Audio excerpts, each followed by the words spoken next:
اور رشتہ داروں سے قطع تعلق کر کے وعید کو اپنے اوپر شامل کر لیا جائے۔ اب کریں کیا اگر واقعتاً رشتہ دار ایسے ہیں کہ جو رشتے کو توڑ دیتے ہیں، رشتہ کاٹ دیتے ہیں یا رشتے کا نقصان پہنچاتے ہیں، تو ان کے حوالے سے میرا طریقہ کار یہ ہوتا ہے کہ جن کے بارے میں آپ کو حتماً قطعاً یہ پتہ ہو کہ یہ بندہ مجھے نقصان پہنچاتا ہے، میرے خلاف سازش کرتا ہے، اس کی وجہ سے کئی بار اختلاف ہو چکا ہے، جھگڑا ہو چکا ہے، تو پھر آپ یہ کیجئے کہ ایسے رشتہ داروں سے قطع تعلق کیے بغیر ڈسٹینس کر لیجئے، دوری کر لیجئے، یعنی بہت زیادہ آپ کا جانا نہ ہو، بہت زیادہ ان کا آنا نہ ہو، کسی شادی میں، کسی مطلب میت میں، غم کے موقع پر ملاقات ہو گئی تو آپ ان سے ملاقات کر لیجئے۔ اب انہیں گھر تک جو رسائی دینا ہے یہ کئی بار نقصان کا سبب بنتا ہے۔ تو بہرحال آج ہم ان تمام چیزوں کو جانیں گے، اور رشتوں کو نبھانے کے لیے دل بڑا چاہیے ہوتا ہے۔ اگر دل بڑا ہے تو آپ کسی میں کوئی کمی ہے، کوئی نقص ہے، کوئی اتنا اچھا نہیں بھی ہے تو آپ اسے نبھا لیں گے، اور اگر آپ کا دل بڑا نہیں ہے تو آپ کئی ایسے لوگ ضائع کر دیتے ہیں جو آپ کے لیے ہیرے کی مانند ہوتے ہیں، کیا بات، بہت قیمتی ہوتے ہیں۔ تو اس حوالے سے کل ہمارے علامہ عثمان لاکانی صاحب نے 6 قسمیں بیان کی تھیں، یاد ہے آپ کو؟ تو میں چاہوں گا کہ آج پھر دوبارہ ان کو بھی ذکر کریں اور پھر اس موضوع پر ہم گفتگو کرتے ہیں۔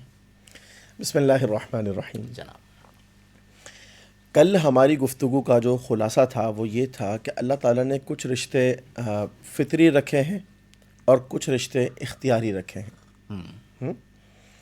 فطری رشتہ جو سب سے پہلا ہوتا ہے وہ ہے انسان کا نسبی رشتہ، والدین کے ساتھ، بھائی بہنوں کے ساتھ، اولاد کے ساتھ، اور اسی طریقے سے وہ رشتہ جو اختیاری ہوتا ہے اس کے اندر انسان کا سبب اختیار کرنا، مثلا نکاح کر لینا، اور اسی طریقے سے فطری رشتے میں ایمانی رشتہ بھی ہے، ٹھیک ہے، یہ بھی ہے، اور انسان محبت کی بنیاد پر رشتے اختیار کرتا ہے دوستوں کے ساتھ، عزیز و اقارب کے ساتھ، پڑوسیوں کے ساتھ، بالکل ایسا ہی۔ اور اسی طریقے سے جب مفادات مشترک ہو جائیں تب بھی انسان کے رشتے جڑ جاتے ہیں۔ مثال کے طور پر وہ کہیں کسی جگہ جاب پہ جاتا ہے اجارے پر، ٹھیک ہے، اب جو کولیگس ہوتے ہیں تو مفادات مشترک ہوتے ہیں، یا کوئی تجارت کر لی، آپ اور میں مل کے بزنس کر لیتے ہیں، ہاں اس میں بھی انشاءاللہ مفادات۔ اللہ کرے ایسا ہو، اور ضرور کریں گے انشاءاللہ۔ تو یہ جو مفادات کا اشتراک ہے اس بنیاد پر بھی جو ہے وہ رشتے قائم ہوتے ہیں۔ اب سب سے بڑی اور اہم بات، اللہ تبارک و تعالیٰ نے ان رشتوں کے تحفظ کا، ان کی حفاظت کا ہمیں حکم ارشاد فرمایا، واہ، اور یہ بہت بڑی بات ہے کہ رب کریم عز و جل نے ایک بنیاد بھی فراہم کی اور اس کی حفاظت کا ہمیں حکم دیا۔ پہلے ایک ایگزامپل کو ہم لے لیتے ہیں ذرا۔ ایک شخص ہے، جی، وہ یہ بلا تمثیل ایک بات ہے، وہ کیا کرتا ہے کہ آپ کو ایک بلڈنگ کی بنیاد فراہم کرتا ہے، اور آپ جو ہے دو آپشن اب اس کے بعد ہیں، ٹھیک ہے، یا تو آپ اس عمارت کو سنوار کر رکھتے ہیں یا بگاڑ کر رکھ دیتے ہیں۔ عمارت آپ کے پاس آ چکی ہوئی ہے، بیڑا پار کرتے ہیں یا بیڑا غرق کرتے دونوں میں سے ایک کام کر سکتے ہیں، وہ ڈیپینڈ کرتا ہے ہر فرد پر۔ اب بات یہ ہے کہ رشتے آپ کو اللہ نے عطا فرما دیے، اب آپ ان کو اچھے انداز میں لے کر چلیں یا پھر آپ ان کا جو ہے وہ رشتوں کو آپ پامال کر دیں، یہ ڈیپینڈ کرتا ہے انسان کے اوپر۔ اللہ تبارک و تعالیٰ نے قرآن پاک میں ارشاد فرمایا، وَاتَّقُوا اللَّهَ الَّذِي تَسَاءَلُونَ بِهِ وَالْأَرْحَامَ۔ دو چیزوں کو بیان فرمایا، اللہ سے ڈرو کہ جس کے نام پر تم ایک دوسرے سے سوال کرتے ہو، اور رشتوں کو توڑنے سے بچو۔ اللہ اکبر۔ اب بات یہ کہ اللہ تبارک و تعالیٰ قرآن پاک میں ہمیں یہ ارشاد فرما رہا ہے کہ رشتوں کو توڑنے سے بچو، اس کا مطلب یہ کہ یہ اس کی حفاظت لازمی ہے۔ اور یقین کیجئے جس شخص کے تمام رشتے بہترین ہوتے ہیں نا، تو وہ اس دنیا کو انجوائے کرتا ہے، اپنے حالات کو انجوائے کرتا ہے، اور آپ یہ سمجھ لیں اس کو یہ احساس نہیں ہوتا کہ اگر میرا کوئی ایسا کوئی برا وقت آ گیا یا میں کہیں پھنس گیا تو میرا کیا بنے گا۔ اور جو لوگ رشتوں کو نہیں نبھاتے ہیں، اچھا رشتے کیسے نبھائے جاتے ہیں؟ ایک ہی فارمولا، بڑا سمپل، صلہ رحمی. واہ. اچھا اب اگر مثال کے طور پر اس بات کو سمجھ لیا جائے نا, جس طرح ابھی آپ نے فرمایا کہ وسعت قلبی چاہیے, بڑا دل چاہیے, یعنی آپ کو سامنے والے سے توقعات کم وابستہ کرنا اور اس کی سوچ سے بہتر اس کو نوازنا, آپ رشتوں کو بڑھا سکتے ہیں. بڑا ہو سکتا ہے. اب پیارا آقا صلی اللہ علیہ وسلم کی ایک بڑی پیاری حدیث پاک ہے, تحفے دو محبت بڑھ گئی. ہاں, تہادو تحابو. اب بات یہ کتنی پیاری چیز ہے. اچھا ہم یہ سمجھتے کہ تحفے اس کو دینے چاہیے کہ جس سے کوئی مفاد ہو, بھائی فلاں شخص سے کوئی تعلقات بڑھانے نا, چلو یار اس کو. یار ہم کیوں ایسا نہیں کرتے کہ ہم اپنے پیرنٹس کو کبھی گفٹ دیں؟ ہم ایسا کیوں نہیں کرتے کہ شوہر بیوی کو اور بیوی شوہر کو گفٹ دیں؟ کچھ نہ کچھ تو ہوتا ہے نا. بالکل ایسے ہی. انسان اپنے بچوں کو کبھی کہ بیٹا یہ آپ کے لیے تحفہ, چھوٹی چھوٹی چیزیں, محبتیں بڑھتی ہیں. اچھا پھر یہ اپنی فیملی کے اندر کرنا, اور اس کے بعد پھر اپنے عزیز و اقارب میں, دوستوں میں, یا وہ رشتہ دار جو کبھی راضی نہیں ہوتے ان کو تحفہ دیں وہ بھی راضی ہوں گے. اس پہ میں چاہتا ہوں ایک اور جہت پہ ہم بات کرتے ہیں. دیکھیں رشتہ داروں میں دونوں طرح کے لوگ بھی ہوتے ہیں, امیر بھی ہوتے ہیں اور غریب بھی ہوتے ہیں. اور میں یہ سمجھتا ہوں کہ اس پر ہمیں بات کرنے کی ضرورت ہی نہیں ہے کہ ہمارا رویہ امیر رشتہ دار کے ساتھ کیا ہوتا ہے اور ہمارا رویہ غریب رشتہ دار کے ساتھ کیا ہوتا ہے. اور یہ میں آپ کو دور کے رشتے میں نہیں بتا رہا, امیڈیٹ فیملی میں, بھائی بھائیوں میں یعنی آپ کا ایک بھائی امیر ہے اور آپ کا ایک بھائی غریب ہے, تو آپ جب امیر کے گھر پہ جائیں گے تو آپ ڈاؤن ٹو ارتھ ہو کے جائیں گے چونکہ آپ کو مفاد ہوگا, اور جب آپ غریب کے گھر پہ جائیں گے تو آپ فرعون وقت بن کر جائیں گے چونکہ آپ کا اس سے مفاد وابستہ نہیں ہے. یہ عملی طور پر رویوں کا فرق ہمیں نظر آتا ہے. کتنے پرسنٹ آپ فیل کرتے ہیں معاشرے کے اندر؟ 90% پلس. 90% پلس. ٹھیک ہے.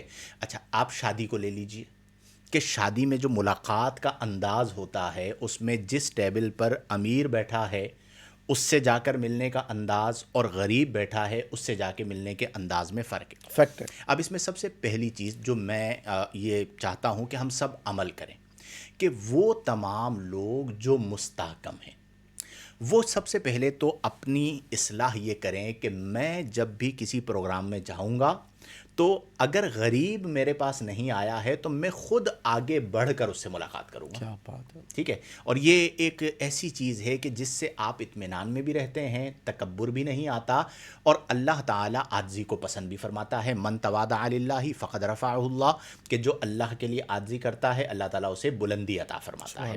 تو یہ جو دماغ میں ہے کہ جی میں ایک مشہور آدمی ہوں, یا میں ایک مالدار آدمی ہوں, یا میں پروٹوکول کے ساتھ آیا ہوں, یا میرے آس پاس جو ہے وہ 2-4 گن مین کھڑے ہوئے ہیں, تو چال ڈھال میں ہی فرق آ گیا, اس کو ختم کرتے ہیں. انسان کو اپنی اصل اور اپنی حقیقت یاد رکھنی چاہیے. دوسرا یہ ہے کہ یہ چیز اگر ماں باپ میں ہے, کس میں آتی ہے؟ اولاد میں آتی ہے, اور اولاد کا رویہ بھی پھر اسی طرح بن رہا ہوتا ہے. تو ہم جب تک رشتوں کو مفادات سے ماورا ہو کر نہیں دیکھیں گے کہ آپ نے رشتہ اس لیے نبھانا ہے کہ یہ رشتہ اللہ کریم نے بنایا ہے. کیا بات. دیکھیں ہم ایک فیکٹری چلاتے ہیں نا, آپ اپنی فیکٹری کے اندر ایک اصول بناتے ہیں, تو آپ کسی امپلائی کو یہ جرت کرنے دیتے ہیں کہ آپ کا بنایا ہوا اصول توڑے؟ سوال ہی پیدا نہیں ہوتا. اگر وہ توڑے گا تو آپ اس کو توڑ دیں گے, یعنی اس کو فائر کر دیں گے کہ بھائی یہ ایک نظام ہے, اس نظام کے مطابق اگر تم پر جو ہے وہ ایکشن نہیں لیا جائے گا تو دوسرا بھی یہی کرے گا. صحیح بات. بلا تمثیل خالق اور مخلوق, ہماری حیثیت ہمارے رب کی بارگاہ میں کیا ہے. اور یعنی میں تو یوں کہتا ہوں کہ میرے بھائی اتنی سی زندگی ہے, فرصت زندگی کم ہے محبتوں کے لیے, لاتے ہیں کہاں سے وقت لوگ نفرتوں کے لیے. آپ اپنے دل کو بڑا کر کے سامنے والے کو معاف کر دیں, اور یہ جو مٹیریلسٹک ہونا ہے کہ آپ مفادات کی وجہ سے اپنے تعلقات بنائیں, اس چیز کو اپنی زندگی سے ختم کر دیں. حضرت اللہ تبارک و تعالیٰ اس حوالے سے کیا ارشاد فرماتا ہے؟ اللہ تعالیٰ نے قرآن پاک میں فرمایا, جو ہم عام طور پر خطبہ میں جمعۃ المبارک کی جب خطبے کا اختتام ہو رہا ہوتا ہے تو اس وقت عموماً یہ آیت پڑھی جاتی ہے, ان اللہ یأمر بالعدل والاحسان. بے شک اللہ تبارک, ان اللہ یأمرکم نہیں, ان اللہ یأمر بالعدل والاحسان, اللہ تبارک و تعالیٰ تم میں عدل کا, توازن کا, بیلنس کرنے کا, انصاف کا حکم ارشاد فرماتا ہے. والاحسان, بلکہ انصاف کرو، بھلائی کرو. واہ. اچھا پھر فرمایا وَإِيتَاءِ ذِي الْقُرْبَى، اور اپنے قرابت داروں کو ان کے حقوق دو. واہ. اب آپ کی اس بات کو اگر ہم دیکھ لیں، مثال کے طور پر کوئی شخص کسی ایونٹ میں جاتا ہے اور وہاں پر ہر طرح کے لوگ بیٹھے ہوئے، ایک مطلب سمجھ لیں کہ فرد ایسا ہے جو مالدار ہے زیادہ، یا مطلب چند افراد ایسی جگہ پہ بیٹھے ہوئے ہیں، عام طور پر یہ پھر مل جل کر ہی بیٹھتے ہیں نا، مطلب یہ کہ یہ ایک طبقہ الگ ہو جاتا ہے بیسیکلی. اب لوگ جا کر کے انہیں اچھے انداز سے مل رہے ہیں. آپ ایک بات بتائیے کہ یہ جو ملنے والے نا، اگر آپ نے سب کو برابری کے ساتھ لیا ہے تو اس کا مطلب ہے کہ آپ نے اس کو حکم کو پورا کیا، ان اللہ یأمر بالعدل. بالکل ایسے ہی. اچھا اب جس کے پاس کوئی نہیں بیٹھ رہا، احسان یہ ہے کہ آپ اس کے پاس بیٹھیے. کیا بات ہے. اور اس سے اللہ تعالیٰ جو دل میں نور پیدا کرتا ہے اور اس کا جو لطف ہے. ایک سوال ہے، نبی کریم صلی اللہ علیہ وسلم، اچھا یہاں پہ یہ سمجھیے گا کہ ہم لوگ عمرا کے خلاف نہیں ہیں، ہمارے اپنے مریدین میں بڑے بڑے امیر لوگ موجود ہیں، لیکن ہم اپنے معاشرے کے رویے کی بات کر رہے ہوتے ہیں کہ امیر اور غریب کا فرق. تو نبی کریم کے گرد جو افراد ہوا کرتے تھے پروانوں کی طرح، صحابہ کرام، ان میں عمرا زیادہ ہوتے تھے یا غربا زیادہ ہوتے تھے؟ غربا. اور آپ دیکھیے نا کہ پیارے آقا صلی اللہ علیہ وسلم سے ان غربا کے حوالے سے وہ جو عمراء قریش تھے وہ یہ چاہتے تھے کہ بس یہ سٹینڈرڈ کا جو ڈفرنس حضور علیہ السلام نے ختم کر دیا نا، ٹھیک ہے نا، یہ جو تفاوت جو ختم کر دیا معاشرے کے اندر، آپ نے اعتدال قائم کیا، کسی طرح اگر اس پر کمپرومائز کر لیں تو وہ بھی آ جائیں. مطلب ان سے یہ گوارا ہی نہیں ہوتا تھا کہ وہ لوگ جو ہیں حضرت، مطلب عمراء جو ہیں غربا کے ساتھ بیٹھے. آپ یہ دیکھیے کہ نماز کے اندر جب صف قائم ہوتی ہے، بادشاہ ہو، وزیر ہو، جناب وزیر کا مشیر ہو، یا کوئی سادہ سا غلام ہو، اللہ کی بارگاہ میں جب سر بسجود ہونا نا، سب ایک صف میں کھڑے ہوتے وہ کیا ہے کہ آ گیا عین لڑائی میں اگر وقت نماز، کہ یعنی عین لڑائی کے وقت اگر نماز کا وقت آ گیا، ایک ہی صف میں کھڑے ہو گئے محمود و ایاز، نہ کوئی بندہ رہا نہ کوئی بندہ نواز. تو یہ جو تفریق ہے یہ ختم کرنی ہے. خیر، اس سے آگے اور بہت ساری جہتیں ہیں. یہاں پر یہ بات تو ہم نے تکمیل تک پہنچائی کہ رشتہ داروں سے محبت کیجیے، ایک فضیلت تعلقات جو ہے وہ بنائیے، اور اگر کہیں پر غلطی ہو بھی جائے تو آپ معاف کر دیجئے. اللہ تعالیٰ معاف کرنے والوں کو پسند کرتا ہے. اور جو رشتہ اللہ نے بنایا ہے اس رشتے کو قطع کرنے کی کوشش نہ کریں. بتائیے. ایک فضیلت جو ہے نا وہ بتانی ہے جو لوگ صلہ رحمی کے ذریعے ان رشتوں کو جوڑتے ہیں، اور ایک آیت کریمہ بھی بتانی ہے جس میں یہ واضح ہوگا کہ جو رشتوں کو توڑتے ہیں ان کو کہاں شمار کیا گیا. پیارے آقا صلی اللہ علیہ وسلم نے صلہ رحمی کرنے والے کے ساتھ، یعنی جو رشتوں کو جوڑتا ہے، محبتیں بانٹتا ہے، برداشت کرتا ہے، درگزر کرتا ہے، فرمایا کہ اللہ تبارک و تعالیٰ اس کی عمر میں اور رزق میں اضافہ فرما دے گا. آپ یہ بتائیے کہ ہم میں سے کون نہیں چاہتا کہ ہمارے رزق میں اضافہ ہو؟ اچھا، رزق کا مطلب صرف مال نہیں ہے، بلکہ اللہ تعالیٰ کی تمام تر نعمتیں. جو شخص یہ چاہتا ہو کہ اللہ میری ہر نعمت میں اضافہ فرما دے، بالکل. اور یہ خاص طور پر رسول پاک صلی اللہ علیہ وسلم نے ارشاد فرمایا، فارمولہ کیا ہے؟ صلہ رحمی. حدیث سنا رہا ہوں، مجھے یاد آ گئی آپ کی بات سے.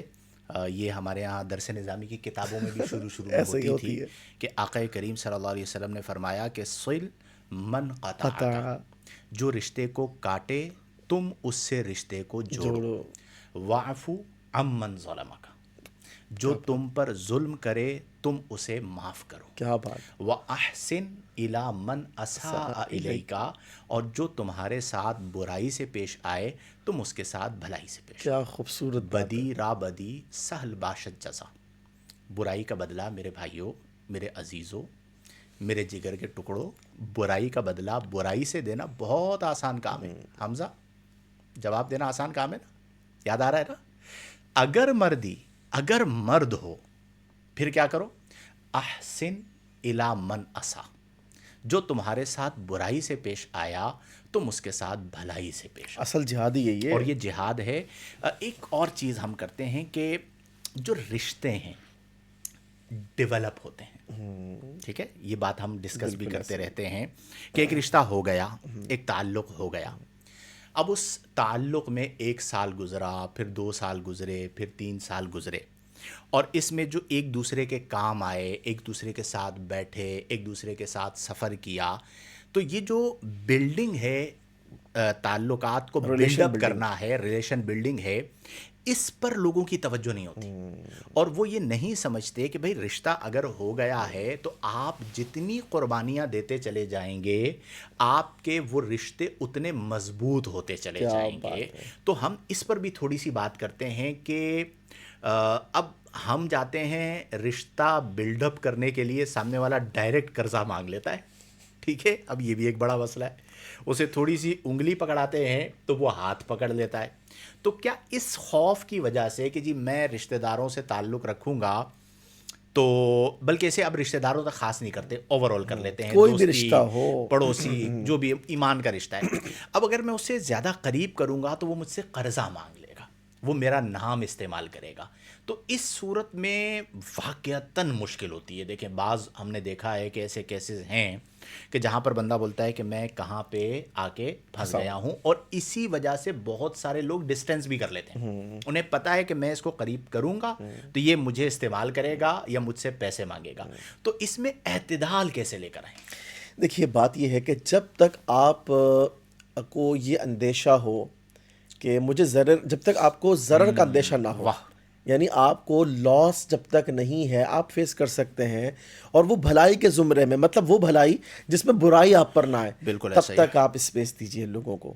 دیکھیے بات کیا ہے، بات یہ ہے اسی کا نام تو قربانی ہے. قربانی ہے، بالکل اچھا ایسا اب ہی ہے. اگر ایک شخص یہ کہے کہ یار مطلب سب سے پہلے ایک اور بات میں آپ کو عرض کروں اس معاملے کے اندر، وہ جو آیت کریمہ ہے نا، یا ایھا الذین آمنوا اجتنبوا کثیرا من الظن، ان بعد الظن اسم. ہاں اس آیت کریمہ کی جو ہے نا مطلب عمل کا جو معاملہ وہ اس جگہ پر ہے. کیسے ایک شخص سے ریلیشن بلڈ ہونا شروع ہوئے، اب اگر بندہ بدگمانی میں کرنا شروع کر دے کہ یار اگر میں تھوڑا سا اس کو سپورٹ کروں گا یا تھوڑا سا اس کے قریب جاؤں گا تو ہو سکتا ہے کہ وہ مجھ سے جو نا قرضے مانگے یا مجھ سے وہ سپورٹ مانگے.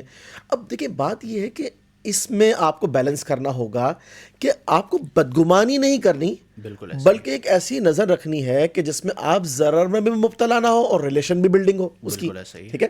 اور دوسری بات کیا ہے حضرت، جب کوئی شخص ریلیشن بلڈ کر لیتا ہے تو اس کے بینیفٹس کتنے ہیں. بالکل ایسا ہی. بھائی دیکھیں نا کہ وہ جو نہیں آپ ایک شعر مطلب عموماً پڑھا کرتے ہیں کہ پھل پھول دے پھل پات لے، دکھ درد دے آفات لے. تو بات یہ کہ معاشرے کے اندر ایسے بہت سارے لوگ ہیں کہ جب آپ ان کے ساتھ بھلائی کرتے ہیں پھر اللہ ایسا وقت بھی لے کر آتا ہے کہ انہیں موقع یہ ملتا ہے اور وہ پھر بھلائی کرتے ہیں. لیکن یہاں پہ ایک مسئلہ ہے یار، دیکھیں تھوڑا سا ہم آج روایت سے ہٹ کے بات کرتے ہیں. مزاج بڑا عمل دخل رکھتا ہے. ایک بندے کا مزاج ہی یہ بن جائے کہ میں نے کسی کو نفع نہیں دینا، اب آپ جو مرضی ہے کر لیں، جب اس کی فطرت ثانیہ یہ ہے کہ میں نے بینیفٹ دینا ہی نہیں ہے، صرف لینا ہے. صرف لینا ہے، تو وہ معاشرے کو نفع کیسے دے گا؟ اچھا یہ جو مزاج بنا، میں یہ سمجھتا ہوں یہ اس بندے کا قصور بھی نہیں ہے، وہ بندہ نیگیٹو نہیں ہے. معاشرہ بعض اوقات بندے کا ایٹیٹیوڈ نیگیٹو ہوتا ہے، اس کی سوچ نیگیٹو ہو جاتی ہے، اس میں قصور ہے معاشرے کا، کہ وہ جس معاشرے میں رہ رہا ہے وہاں پر میں مزاحاً یہ جملہ کہہ رہا ہوں کہ جس کو دودھ پلایا اسی نے ڈسا، ٹھیک ہے، اور اس کی ایک 20 مثالیں موجود ہیں. تو وہ بندہ آٹو پر ویسا ہو جاتا ہے کہ بھائی مجھے کسی کی مدد نہیں کرنی. اب یہ جو اس مزاج کے لوگ ہیں، ایسے لوگوں کو اگر اپنا مزاج بدلنا ہے، میں جانتا ہوں کہ یہ ہماری ان باتوں سے قطع نہیں بدلے گا.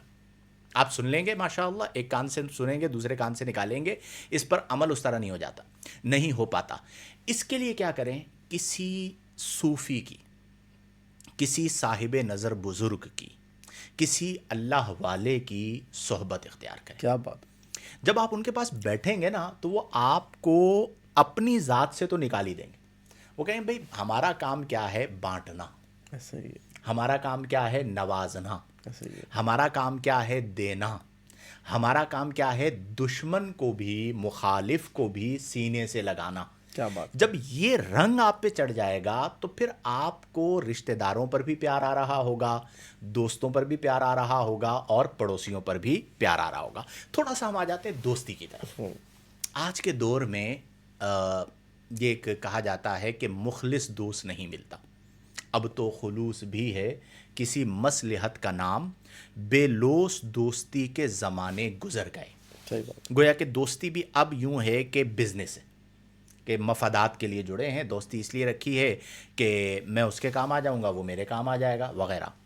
مخلص دوست آپ کی زندگی میں کیا کردار ادا کرتا ہے؟ اس سے پہلے اگر یہ بات کی جائے کہ مخلص دوست جو ہے نا وہ کیسے تلاش کیے جاتے ہیں، ہاں پھر اس کے بعد ہم اس پر مجھے بات بھی کرتے بتائیے گا، میں نے بھی ڈھونڈنا ہے۔ ہیں۔ حضرت کی آپ سے سیکھا ہے۔ اچھا، دیکھیے بات یہ ہے کہ جو ہیرے ہوتے ہیں نا وہ تلاشے جاتے ہیں، ہیں وہ پڑے ہوئے نہیں ملتے۔ بالکل ایسے ہی۔ جو بازاروں میں چیز ملتی ہے نا، بازاری چیزیں، وہ تو مطلب آپ جب چاہیں جس وقت چاہیں بس پیسہ پھینکیں اور مطلب کام لیں۔ بالکل ایسے ہی۔ لیکن بات یہ کہ ہیرے اور نگینے جو ہے نا وہ تلاشے جاتے ہیں، تو ہوتا یہ ہے کہ پہچان پیدا کیجئے۔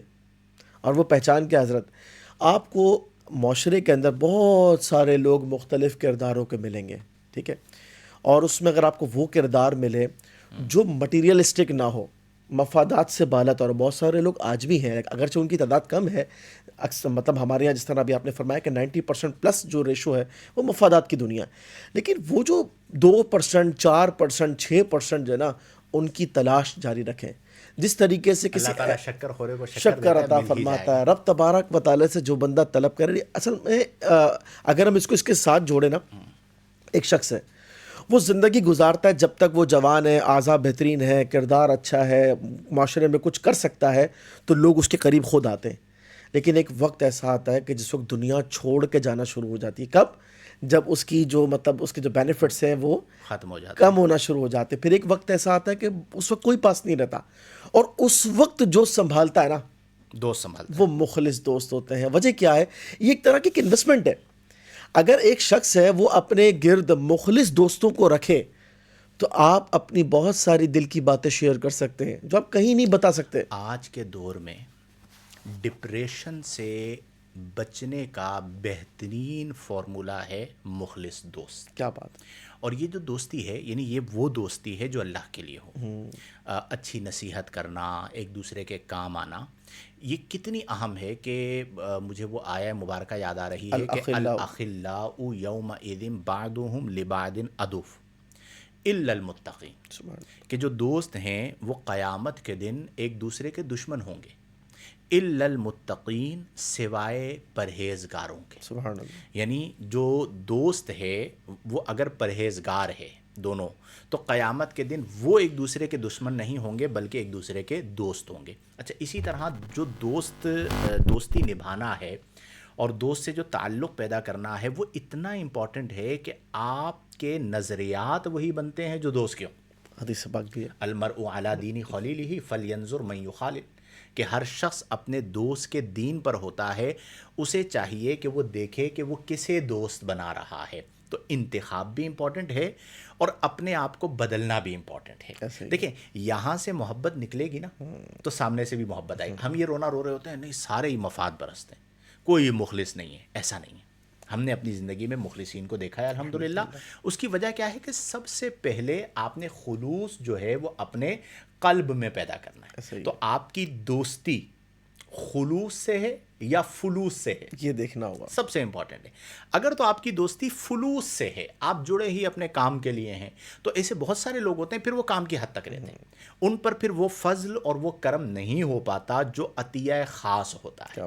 لیکن جس کا عمل ہو بے غرض، اس کی جزا کچھ اور ہے، کہ جو خلوص سے جڑتا ہے تو پھر اسے نفع ملتا ہے۔ ہماری یہ جو نشست ہے نا، یہ بھی ایک دوستی کا نتیجہ ہے۔ بالکل ایسا ہی ہے۔ ایک اور چیز، دوست کا راز فاش کرنا۔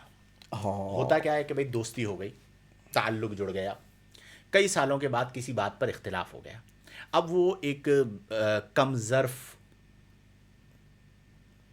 اور سخت لفظ یوز کر سکتے ہیں، کہہ دیتا ہوں میرے خیال میں، کمینہ، ٹھیک ہے، یہ یعنی کمینگی ایک ادبی لفظ بھی ہے، میں کہہ دیتا ہوں۔ کم ظرف اور کمینہ مزاج جو شخص ہوتا ہے وہ کیا کرتا ہے کہ دوستی کے زمانے کا اگر کوئی راز ہوتا ہے تو اس راز کو فاش کرتا ہے اور منافقین کی صف میں کھڑا ہو جاتا ہے۔ بعد میں نہیں فاش کرتے حضرت، جی، پہلے ہی شروع ہو جاتے ہیں۔ نہیں مطلب جب دوستی ہے تب تو نہیں کر رہے نا کہ ابھی مفادات ایسا ہیں، بھی ہوتا ہے۔ اگر یہ بھی ہے تو برا ہے، لیکن ان لوگوں کے بارے میں خاص طور پر کہ جس سے اختلاف ہو گیا، بھائی میرے کسی بات کے اوپر اختلاف ہو گیا، ناراضگی ہو گئی، تو کیا یہ جا کر اس راز کو افشا کرے، اس حوالے سے کلام ہونا چاہیے۔ اللہ تبارک و تعالی نے لا تخونوا اماناتکم، امانتوں میں خیانت نہ کرو۔ مت کرو۔ رب تبارک و تعالیٰ کے احکامات اتنے واضح ہیں کہ ایک ایمان رکھنے والا شخص اسے ایسی نصیحتیں فرما دی گئی ہیں کہ وہ مطلب ڈس بیلنس نہ ہو۔ بالکل ایسا اب جو شخص حضرت کسی کا راز فاش کرتا ہے تو امانت میں خیانت ہے، امانت میں یہ حرام ہے، گناہ کبیرہ ہے، اللہ تبارک و تعالیٰ کے حکم کی صراحتاً نافرمانی ہے، اس سے بڑھ کر کیا ہوگا؟ بالکل ایسا اچھا پھر ایک اور بات، دنیا کے اندر ہم یہ بات کرتے ہیں کہ مکافات عمل بہت سارے اعمال کے حوالے سے جلد ہو جاتا ہے، بالکل ایسا ہی ہے۔ اس میں قطع تعلق بھی حضرت اور ایک راز فاش کرنا بھی ہے۔ جو شخص دوسروں کے جب راز فاش کرنا شروع کرتا ہے نا، اللہ تبارک و تعالیٰ پھر ایسا معاملہ فرماتا ہے کہ اس کے راز بھی کوئی فاش کرنے والا پیدا ہو جاتا ہے۔ اب دیکھیے حضرت، جو شخص اس قسم کی سوچ رکھتا ہے کہ جناب میں ذرا اس کو بھی سنبھال کے رکھوں، اس راز کو بھی سنبھال کے رکھوں اور وقت آنے پر ایسا کروں، تو بات یہ ہے کہ اس میں غلطی اس دوست کی بھی ہے جو پہچان نہ سکا۔ ایسوں کی پہچان پیدا کریں۔ اچھا ہوتا کیا ہے، باتوں باتوں میں عادات کا اظہار ہو جاتا ہے، کردار واضح ہو جاتا ہے، انداز بتا رہے ہوتے ہیں۔ بھائی دیکھیں نا، ایک شخص آپ کے ساتھ دوستی پر ہے، وہ آج کسی کا عیب بڑے مزے سے بیان کر رہا ہے، تو آپ کیا سمجھتے ہیں کہ کل وہ آپ کا عیب کسی اور کا بیان نہیں کرے گا؟ رشتہ داروں میں یہ دیکھیے، مطلب جو ہمارے یہاں جس کو کہتے ہیں نا، کون سی خالائیں پنچایت والی جو ہوتی ہیں، ایک ٹرم ہے نا کہ بھئی یہ تو بازار کی خالہ ہے، یا مطلب وہ خاندان کی خالہ ہے نا۔ تو یہ جو مطلب لوگ ہوتے ہیں جو ادھر کی بات ادھر کر رہے ہوتے ہیں، تو ہمیں پہچان پیدا کرنی ہے کہ جو آج ہمارے ساتھ مخلص بنا ہوا ہے، ہمارا مخلص ہے، اور کسی کی برائیاں ہمارے پاس بیان کر رہا ہے، تو کل اس نے کیا کرنا ہے؟ لیکن دیکھو، اس میں ایک بات اور سمجھائیں آپ لوگوں کو، کہ ایک تو یہ ہے کہ کسی طرح اسے راز پتہ چل گیا، یا کوئی کسی سبب سے آپ کا ہمراز ہو گیا، جیسے آپ سے مجھے مشورہ کرنا ہے، کوئی ایسا امپورٹنٹ معاملہ آ گیا تو میں نے آپ سے ڈسکس کیا، آپ تک میرا راز پہنچ گیا۔ یہ نیڈڈ صورت ہونی چاہیے۔ عام حالات میں آپ کو اپنے راز کی خود حفاظت کرنی ہے۔ ایسا ہی ہے، وہ حدیث بھی ہے غالباً، یا مقولہ ہے، مجھے ایگزیکٹ یاد نہیں ہے، کہ من کتم سرہ بلغ مرادہ، کیا بات ہے، جس نے اپنے راز کو چھپایا اس نے اپنی مراد کو پایا۔ کیا بات، اور بڑی واضح سی بات ہے کہ اگر میں اپنا راز خود نہیں چھپا پایا، یعنی وداؤٹ اینی ریزن میں نے دوسرے کو بتا دیا، پیٹ ہلکا کرنے کے لیے جسے کہا جاتا ہے، تو جب میں خود اپنے راز کی حفاظت نہیں کر پایا تو دوسرا بندہ میرے راز کی کیا حفاظت کرے گا؟ صحیح بات، اور وہ کہا جاتا ہے نکلی ہونٹوں چڑی کوٹھوں، یعنی جو بات آپ کے ہونٹوں سے ایک بار نکل گئی تو پھر وہ کہیں نہ کہیں وہ راز بالآخر فاش ہو ہی جائے گا۔ تو ٹھیک ہے، دوستی رکھیں، اگر آپ کو کوئی راز پتہ چل گیا ہے تو آپ اس کی حفاظت کریں، اور اگر ضرورت نہیں ہے تو آپ کو جو بات راز کی ہے وہ راز ہی میں رکھنی چاہیے، اپنے سینے میں لے کر قبر میں چلے جائیں، آپ کو لوگوں تک نہیں پہنچانی چاہیے۔ اس چیز کا ہمارے معاشرے میں خاص طور پر خیال رکھا جائے۔ ایک جملہ میں نے ایک جگہ پہ پڑھا کہ رشتے جو ہوتے ہیں نا، وہ کردار سازی کے مدرسے ہیں۔ اچھا، رشتے کردار سازی کے مدرسے ہیں۔ بات یہ کہ انسان، جیسے مثال کے طور پر اب ماں اور اولاد کا جو رشتہ ہے، کہا جاتا ہے کہ یہ پہلی تربیت کا ہے، ٹھیک ہے، پہلی درس کا ہے۔ اب آپ یہ دیکھیے کہ ایک شخص، جیسے ہم فیملی کی مثال لے لیتے ہیں، ٹھیک ہے، بندہ جس طرح راز کی حفاظت ہے، اسی طریقے سے مطلب اچھے کردار کا حامل ہونا، اور جس میں صبر ہے، ایثار ہے، اور جناب کیا کہتے ہیں آپ کا رشتوں کی قدر و منزلت ہے، یہ ساری چیزیں انسان کو کہاں سے ملنی چاہیے؟ کہاں سیکھتا ہے انسان؟ گھر سے۔ گیدرنگ اور گھر سے۔ بات یہ ہے کہ جب انسان کا یہ جو مطلب رشتے ہیں، یہ کردار سازی کا مدرسہ ہے، تو آپ جیسوں میں رہیں گے ویسا سیکھیں گے، اور دوسری بات یہ کہ آپ کے گھر کا ماحول جیسا ہوگا ویسا آپ معاشرے کا فرد بنیں گے۔ تو بہت بڑی حضرت اس پر ہمیں بات کرنے کی ضرورت ہے۔ حدیث ہے نا، الصحبۃ مؤثرۃ۔ بالکل ایسا ہی ہے۔ تو ہمارے درمیان اب جیسے ہمارے بھائی بہن ہیں، مثال کے طور پر ایک بھائی اپنی بہن کو چاہتا ہے کہ میری بہن مجھے ایسے مطلب نظر آئے، تو وقت اس پر کام کرنا پڑتا ہے۔ یہ جو رشتہ ہے، مطلب بہت ساری باتیں ایسی ہیں، ڈیولپ کرنا پڑتا ہے، بہت ساری باتیں ایسی ہیں کھانے کے درمیان کہ بہن یوں نہیں یوں ہونا چاہیے، وہ بھائی کو سمجھائے بھائی یوں نہیں یوں ہونا چاہیے، والدین بچوں کو بتائیں، بچے مشورتاً اپنے والدین کو جو ہے نا چیزیں مطلب اس طرح کیا ہوگا اگر یہ رشتوں کے اندر جو ہے نا ہم چیزیں ایک دوسرے کو مطلب بتاتے رہیں، سکھاتے رہیں، اصلاحات کا ذریعہ ہو، باتوں باتوں کے اندر بہت ساری چیزیں، تو میں سمجھتا ہوں کہ واقعی میں یہ کردار سازی کا مدرسہ جو ہے وہ ہو جائے. دیکھیں، آپ کسی سے ملیں اور اس لیے ملیں کہ اس سے ملنا آپ کو اچھا لگتا ہے، پرائرٹی یہ ہے، ٹھیک ہے، فوکس یہ. اس سے ملاقات کی وجہ سے آپ کو خوشی ہوتی ہے، کیا بات ہے. یہ وہ ملاقات ہے جو مفاد کے بغیر ہے. اس کو دوبارہ ریپیٹ کریں، اصل میں یہ بات بڑی گہری ہے، سادی ہے لیکن ہے بڑی گہری. دوبارہ. میں عرض کرتا ہوں، دیکھیں، آپ اگر کسی سے ملتے ہیں تو آپ اپنے دوست سے اس لیے ملیں کہ آپ کو ملنا خوشی دیتا ہے. کیا بات ہے. یہ جو ملاقات ہے نا، یہ خلوص والی ہوتی ہے. میں یہ بات کیوں کہہ رہا ہوں، ہمارے ہاں جب ملاقات کا ہوتا ہے نا تو ہم پہلے ہی سوچتے ہیں، اس سے پوچھیں گے ہاں بھائی تو کیا کر رہا ہے، کوئی نئی تازی سنا، یار تو نے یہ کیسے کر لیا. یہ میں آپ لوگوں کی زبان میں سمجھا رہا ہوں آج کل کے ماحول کے اعتبار سے. تو نے یہ کیسے کر لیا، میرے کو بھی کوئی راستہ بتا، میں نے بھی یہ کرنا ہے. اس کا مطلب یہ ہوا کہ آپ اس سے ملے ہی اس لیے ہیں کہ آپ اس سے پوچھیں کہ بھئی تیرے پاس کیا کیا ہے، اور اگر آپ کو موقع لگے تو آپ اسے کاٹیں اور اپنا راستہ سیدھا کر لیں. اس کا مطلب یہ ہوا کہ یہ مفاد کے لیے نہیں ہے. اور دوسرا یہ ہے کہ یہ جاننے کی کوشش کرنا. اچھا، کئی ایسے لوگ ہیں دوستی کے اندر حوصلہ شکنی کرتے ہیں، عجیب و غریب مزاج کے آدمی ہوتے ہیں. یعنی ایسے بندوں سے بندہ بولتا ہے یہ نہ ہی ملتا تو بہت اچھا تھا. پہلے آپ سے پوچھیں گے کیا کر رہے ہو، پھر آپ بتا دو گے، ہو آپ نے تو بہت غلط کر لیا، برباد ہو گئے ہو، دنیا بھی گئی، آخرت بھی گئی. صحیح ہے، بالکل آپ زیرو پہ آ گئے ہو. اب یہ جو عادت ہے کہ جان بوجھ کے کیڑے نکالنا، حوصلہ شکنی کرنا، اس کو ڈی موٹیویٹ کرنا، یہ ایک گندی بیماری جو ہے وہ ہمارے لوگوں میں سرایت کر چکی ہے. اچھا، کچھ لوگ کیا کرتے ہیں، منافق، اور یعنی منافق عملی اعلیٰ درجے کے. ہمارے آپ جانتے ہیں کہ یہ ایک المیہ ہے، گروپس بنے ہوئے ہوتے ہیں. یہ ایک دھڑا ہے، یہ دوسرا دھڑا ہے، یہ تیسرا دھڑا ہے. اب ایک دھڑے کا بندہ دوسرے دھڑے کی گیدرنگ کو جوائن کرے گا مخلص بن کے، اور ان کی پوری انویسٹیگیشن کرے گا، فائل تیار کرے گا، اور پھر وہ پوری فائل اور وہ تمام باتیں آ کر پہلی گیدرنگ کے اندر بیان کر دے گا. یہ جو منافقت ہے یہ بہت تکلیف دہ بات ہوتی ہے، اور اس سے مسلمانوں کے اندر ہی نفرت پیدا ہوتی ہے. دیکھیں، مومن کی جو زندگی ہے نا وہ ہونی چاہیے پھول کی مانند، کیا بات. کہ اگر کوئی مسل بھی دے تو اس کے ہاتھ میں بھی خوشبو چھوڑ. یعنی آپ کی ذات سے کسی کو ضرر نہیں ہونا چاہیے، نفع ہونا چاہیے. کہ اگر اس نے کہیں پر آپ کو، ابھی ایک بات بیچ میں آپ نے کی تھی، میں چاہ رہا تھا اس پر بات کریں، کہ اسپیس دینا. یار ہمارے ہاں اب تو مطلب اسپیس دینا موت کے مترادف ہو گیا، اور اس میں عوام نہیں، خواص مبتلا ہیں. یعنی اب تو حال ہی ہو گیا ہے کہ کئی جگہوں پر قال اللہ قال الرسول کے لیے، دینی کام کے لیے اسپیس نہیں دیا جاتا. یعنی اتنے چھوٹے دل ہو گئے کہ کسی کے لیے دو جملے نہیں کہیں گے. وہ مفاد یہ ہے نا کہ میری کرسی نہ چلی جائے، ہاں، یا یہاں پر میرے مطلب ہمارا والا آدمی بیٹھنا چاہیے. حضرت یہ تنگ نظری والی بات نہیں ہے یا نہیں ہے؟ بڑے پیمانے پر ہے. مطلب آپ یہ سمجھ لیں کہ وہ جو نہیں، میں نے آپ سے عرض کیا تھا ایک دفعہ کہ میں بخاری لے کر کے پہنچا اور مجھے درس کا صرف اس لیے منع کر دیا گیا کہ میں شاید ان کے والا نہیں تھا. حضرت ایک، حالانکہ آپ ان کے والے تھے، یہ میں جانتا ہوں. آپ کسی اور مکتبہ فکر کی مسجد میں تو نہیں گئے تھے نا؟ بالکل کامن ایسا ہی سینس ہے، کی بات بالکل ہے. ایسا ہی ہے.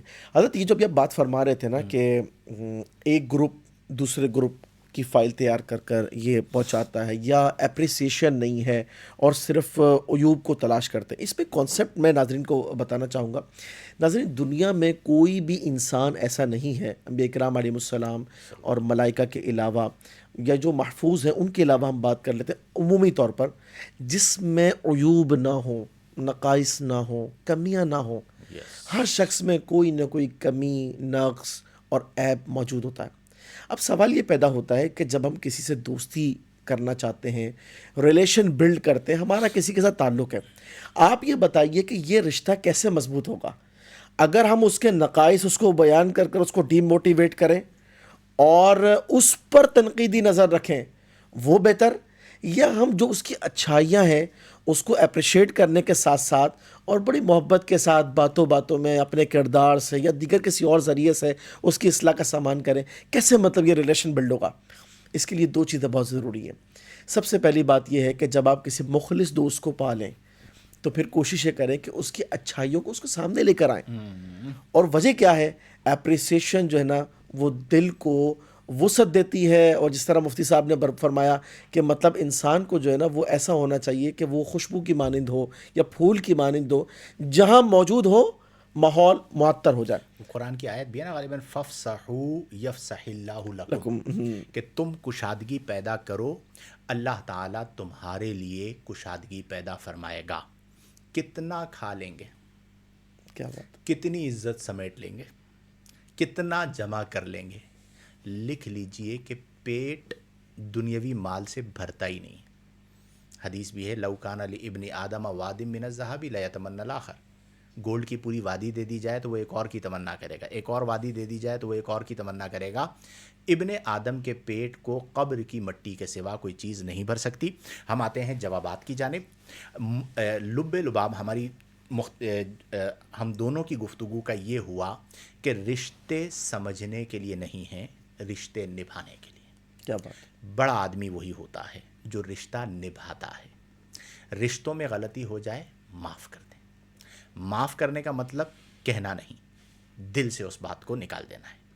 دوبارہ غلطی ہو جائے دوبارہ معاف کر دیں، 100 بار غلطی ہو جائے 100 بار معاف کر دیں۔ ہم دن میں 50 بار غلطیاں کرتے ہیں، ہمارا رب ہمیں 50 بار معاف فرماتا ہے۔ یہ سوچ بنا لینا کہ اب میں معاف نہیں کروں گا کیونکہ میں نے پہلے معاف کیا تھا۔ آپ کون ہیں بھائی؟ اور آپ یعنی آپ کی حیثیت کیا ہے کہ آپ معافی کا دروازہ بند کریں؟ اللہ کریم معافی کا دروازہ بند نہیں کرتا۔ بدگمانی رشتوں کو کھا جاتی ہے، شک رشتوں کو کھا جاتا ہے۔ کوئی اگر آپ سے کبھی اچھی طرح نہیں ملا، ہو سکتا ہے وہ کسی پریشانی میں ہو سکتا ہے وہ کسی سوچ کے اندر ہو، آپ نے یہ سوچ لیا کہ یہ مجھ سے صحیح نہیں ملا، اب عمر بھر میں نے اس سے صحیح طرح نہیں ملنا۔ یہ جو غلط فہمی ہے، اس کی وجہ سے ہم لوگ ضائع کر دیتے ہیں۔ میں ہمیشہ یہ کہتا ہوں کہ کئی ایسے لوگ آتے ہیں جن کا ایٹیٹیوڈ صحیح نہیں ہوتا، لیکن میری ایک عادت ہے کہ میں ان کو اپنے قریب کرتا ہوں، انہیں میں بار بار موقع دیتا ہوں، اور بعد میں مجھے یہ واضح ہو جاتا ہے کہ یہ بیچارہ بیماری میں مبتلا ہے، یہ بیچارہ معاشرتی مسائل کی وجہ سے ڈپریشن کا شکار ہے، یہ تو زیادہ مستحق ہے کہ میں اسے اپنے قریب کروں۔ کیا بات، میں کیوں اس صورت کو اختیار کروں کہ یار اس نے میرے ساتھ اچھا رویہ نہیں رکھا تو اب تو میں نے اس تک اپنی رسائی، اس کی رسائی اپنے تک ختم کر دینی ہے۔ یہ بہت بری بات ہے۔ اپنے معاشرے کے اندر اکثریت، یعنی میں آپ کو عرض کروں، یہ میرا مشاہدہ ہے، غلط بھی ہو سکتا ہے، لیکن میں نے یہ دیکھا ہے 90% جو رشتے ختم کیے جاتے ہیں وہ غلط فہمی کی بنیاد پر ہوتے ہیں۔ حضرت آپ نے یہ جو فرمایا نا، میں کہتا ہوں کہ ہم زوجین کے رشتے پر چند منٹ گفتگو کر لیں۔ کریں اللہ یہ بڑا مطلب اہم رشتہ ہے ہمارے معاشرے کا۔ اللہ اور بہت بڑا مسئلہ بنا ہوا ہے اس وقت جو زوجین کا رشتہ ہے، یعنی اس طرح لڑ رہے ہیں کہ جس کی انتہا نہیں۔ آج آپ کو میں ایک آیت کریمہ سناتا ہوں۔ بتائیے۔ آیت کی ابتدا کے اندر بھی اللہ تبارک و تعالی نے اس اپنی نشانی بتایا، اور آیت کے اختتام پر بھی غور و تفکر کی دعوت دیتے ہوئے نشانی بتایا۔ اللہ تعالی نے ارشاد فرمایا وَمِنْ آیَاتِهِ، اللہ کی نشانیوں میں سے ہے ان خلق لکم من انفسکم ازواجا، کہ اللہ تبارک و تعالی نے تم ہی میں سے تمہارے لیے جوڑے بنائے۔ اور کیوں بنائے؟ لِتَسْكُنُوا إِلَيْهَا، کیا سکون حاصل تاکہ تم سکون پاؤ اس سے۔ اور وَجَعَلَ بَيْنَكُمْ مَوَدَّةً وَرَحْمَةً، اللہ تبارک و تعالی نے تمہارے درمیان جو ہے وہ مودت یعنی محبت اور رحمت رکھی۔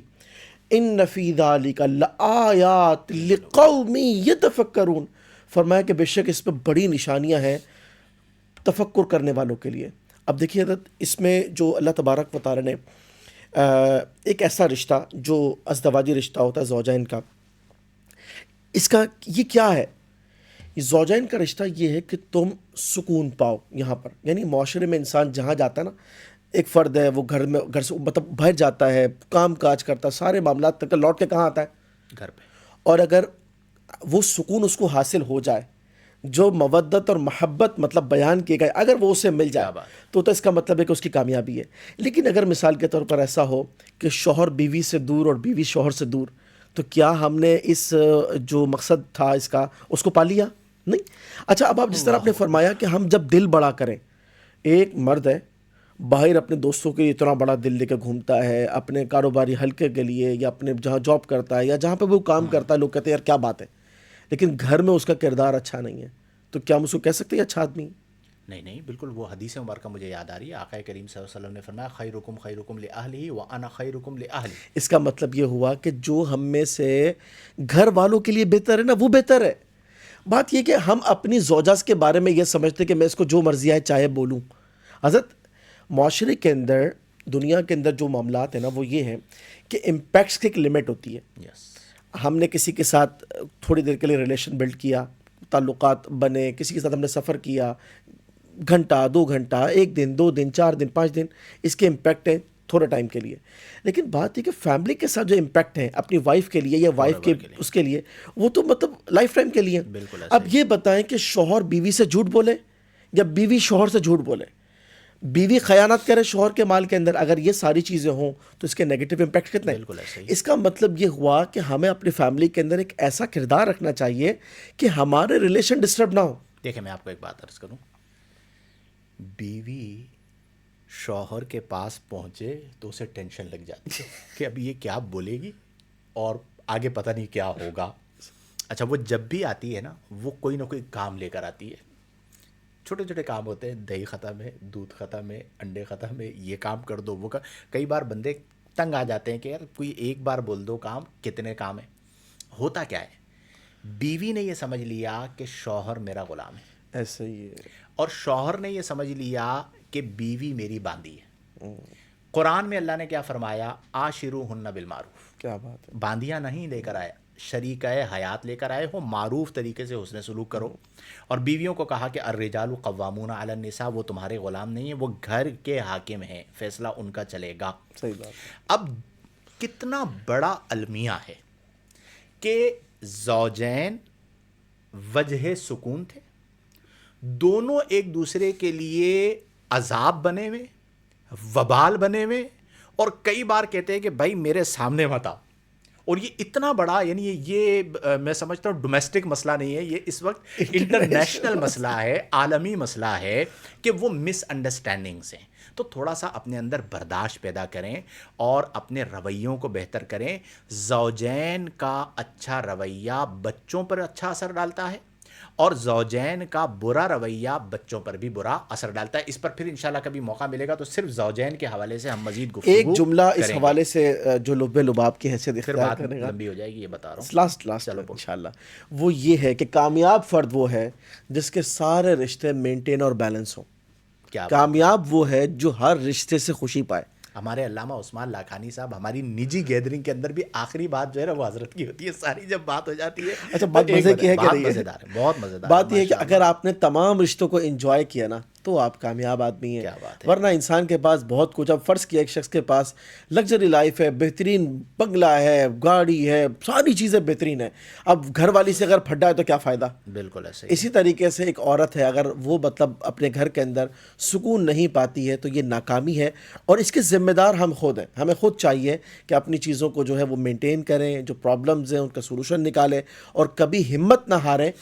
خرابی اس وقت خرابی رہتی ہے جب تک اس میں آپ بہتری نہیں لاتے. بالکل ایسے ہی. بس اللہ تعالی ہم سب کو توفیق عمل عطا فرمائے. اور آ جاتے ہیں جوابات کی جانب.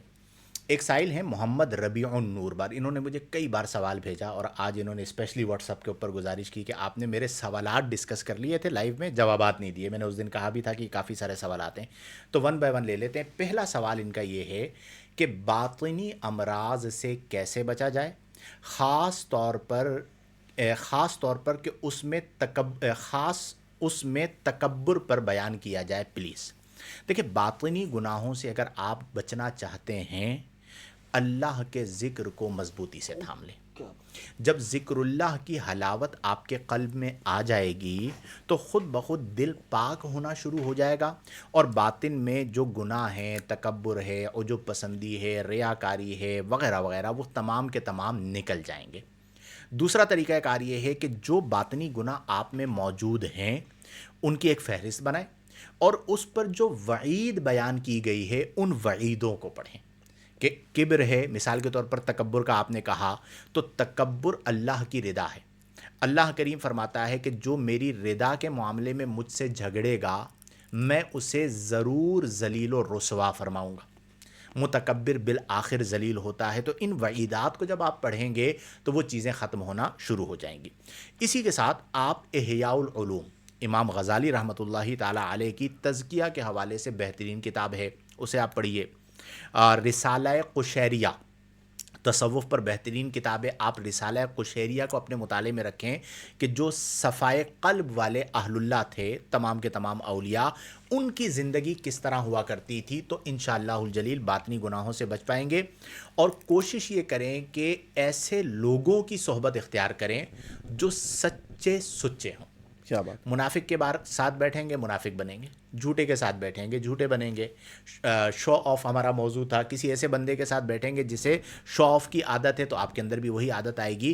تو اہل اللہ کے ساتھ صحبت اختیار کریں گے تو انشاءاللہ فائدہ ہوگا۔ دوسرا حصہ، دوران طالب علمی اہل سنت میں موجود بیجا اختلافی موضوعات کو کیسے نظر انداز کریں۔ ہمارے یہاں آپسی جو معاملات ہوتے ہیں اہل سنت کے، وہ بحث کا سبب بنتے ہیں، یا ہمارا خود اس جانب ذہن جائے، اور جو لوگ اس متعلق ہم سے سوالات کریں تو انہیں کیا جواب دیں؟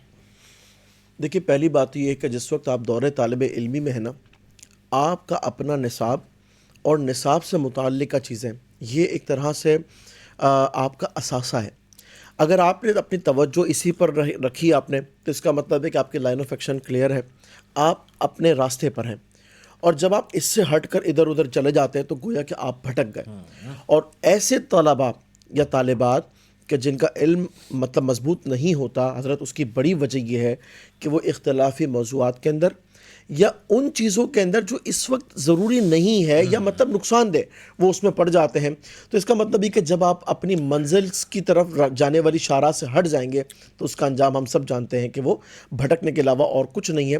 فوکس اس بات کی طرف رکھیں، اور باقی اگر کچھ لوگ آپ سے ڈسکس کرتے ہیں، آپ ان کو کہیں کہ بھئی یہ اکابرین کا معاملہ ہے، ان کے پاس جا کر کے اس کو ڈسکس کر لیا جائے۔ بہترین جواب آپ کو مل گیا ہے کہ دوری اختیار کر لیں، اور جن کا مزاج بحث برائے بحث ہو ان سے آپ نہ الجھیے۔ ہم بھی اپنی زندگی میں یہی کوشش کرتے ہیں۔ بہت زیادہ کہیں ضرورت ہوتی ہے، معاملہ اس حد تک چلا جاتا ہے کہ صبر کا پیمانہ لبریز ہو جاتا ہے، تو ہم جا کے کچھ کہتے ہیں، ورنہ اگنور کرتے ہیں۔ تیسرا سوال ان کا یہ تھا کہ طلباء علم کو چھٹیوں میں کیا کرنا چاہیے، خصوصاً نائٹ شفٹ کے طلباء کو۔ دیکھیں طالب علم جو ہوتا ہے نا، وہ ہمیں دنیا سے کیا مطلب، مدرسہ ہے وطن اپنا، مریں گے ہم کتابوں میں ہیں، ورق ہوں گے کفن اپنا۔ تو آپ جو چھٹیوں کے ایام یہ بڑے قیمتی ہوتے ہیں، اس میں آپ اپنا خارجی مطالعہ بڑھائیے، یا کوئی خاص سبجیکٹ ہے جس میں آپ کے اندر کوئی کمی ہے تو اس سبجیکٹ کے ماہر، جیسے منطق میں آپ میں کوئی کمی رہ گئی تو آپ کوئی منطق کا استاد ڈھونڈیں، ان سے اسپیشلی ٹائم لیں اور منطق کی کمی کو پورا کر لیں۔ اصول فقہ کے اندر کوئی کمی رہ گئی تو کوئی اصول فقہ کا استاد ڈھونڈے، ان سے کوئی کمی رہ گئی ہے تو اسے پورا کر لیں۔ یا اس کے علاوہ کچھ زوائد ہیں، یعنی آپ کا تبلیغ کا انداز کیسا ہونا چاہیے۔ درس نظامی سے طلباء فارغ ہو جاتے ہیں، ان بیچاروں کو بولنا نہیں آتا۔ درس نظامی سے فارغ التحصیل ہو جاتے ہیں، ان بیچاروں کو تقریر کرنا نہیں آتی۔ درس نظامی سے فارغ التحصیل ہو جاتے ہیں لیکن انہیں لوگوں کو ڈیل کرنا نہیں آتا، لوگوں سے ملنا کس طرح ہے، ان سے بات کس طرح کرنی ہے، یہ زوائد میں چیزیں آتی ہیں۔ تو اپنی ان صلاحیات کو نکھاریں کہ آپ نے اپنے آپ کو بہتر سے بہترین بنانا ہے۔ اب یہ ڈے کے طلباء ہوں یا نائٹ کے طلباء ہوں، اپنے وقت کو بہترین انداز میں تقسیم کر کے، سب سے امپورٹنٹ چیز یہ ہے کہ وقت کو ضائع نہیں کرنا۔ یہ اصول یاد رکھیں کہ الوقت کالسیف، وقت تلوار کی طرح ہے۔ مصروفیت سے اگر تم اسے کاٹو گے تو ٹھیک، ورنہ یہ تمہاری گردن کاٹ دے گی۔ جس کے اندر یہ ہو کہ اس نے وقت کو ضائع کرنا ہے، وقت کی قدر و قیمت کو نہیں جاننا، تو وہ بالآخر ضائع ہو جاتا ہے۔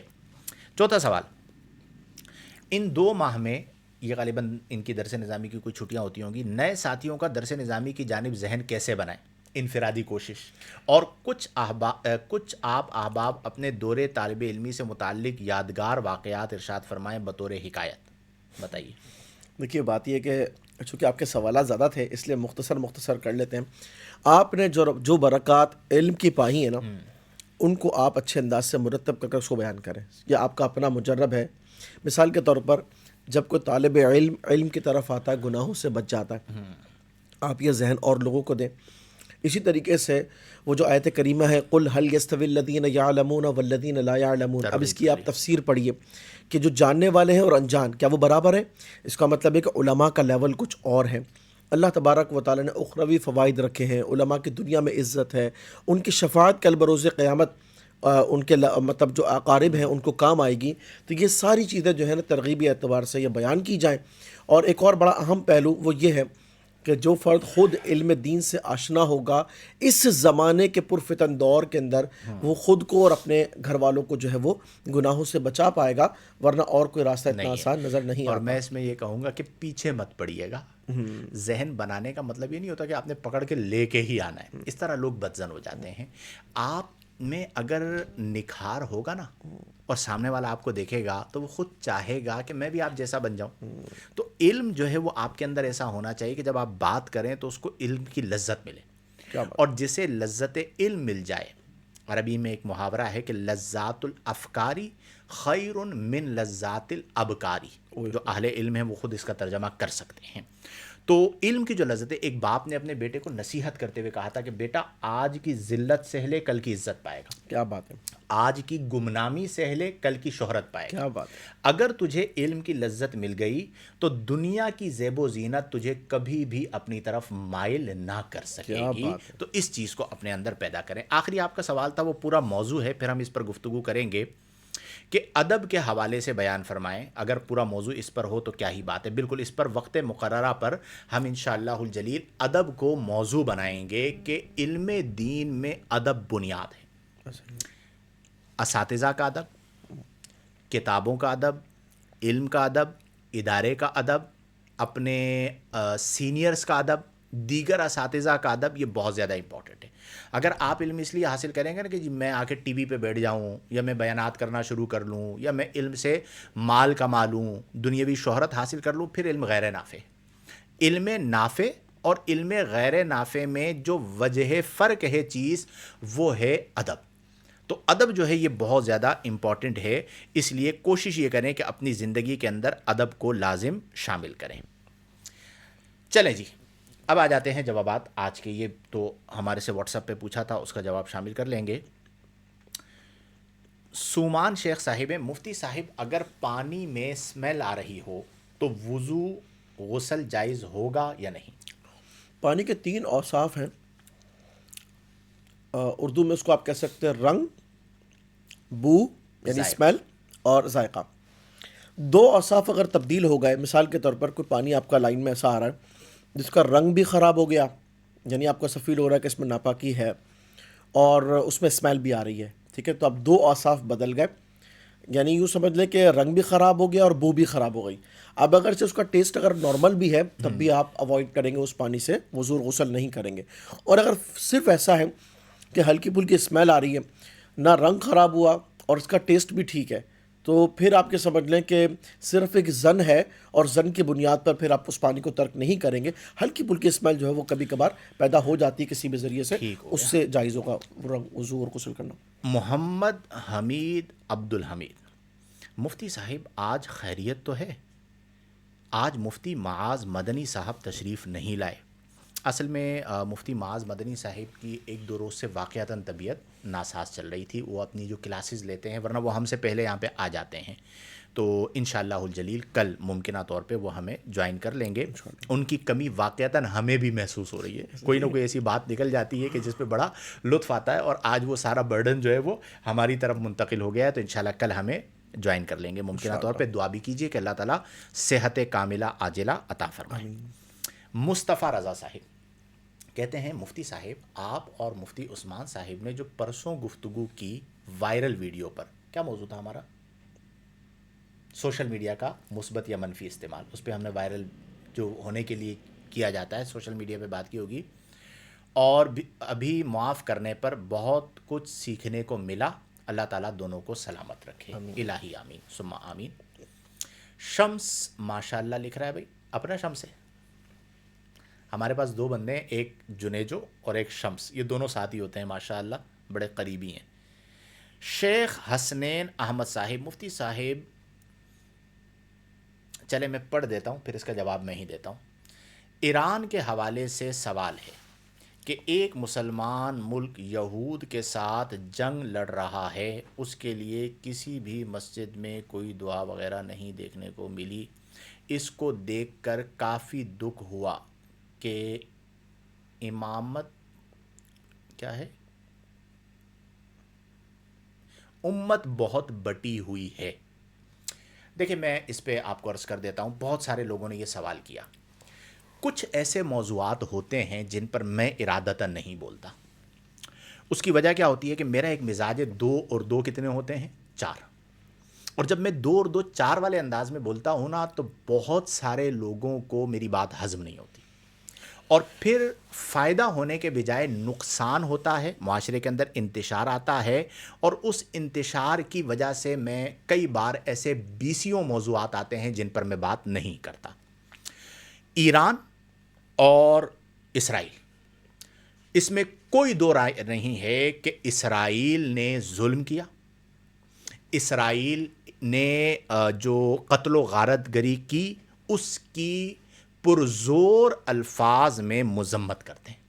اس میں بچے بھی شہید ہوئے، بوڑھے بھی شہید ہوئے، اور جو ہے وہ بہت سارے لوگ جو ہے وہ انتقال کر گئے. اب یہ ایک اور بحث ہے، شہادت اور غیر شہادت. اس میں کوئی دو رائے نہیں ہے کہ ہمارے معاشرے میں مسلکی اختلاف موجود ہے. بالکل واضح طور پر بریلوی، دیوبندی، شیعہ، ہمارا تعلق اہل سنت و جماعت بریلوی مسلک سے ہے، اور ہمارا نظریاتی طور پر دیگر مسالک کے ساتھ اختلاف ہے. اس میں کوئی چھپی ہوئی بات نہیں ہے، کوئی دو رائے نہیں ہے.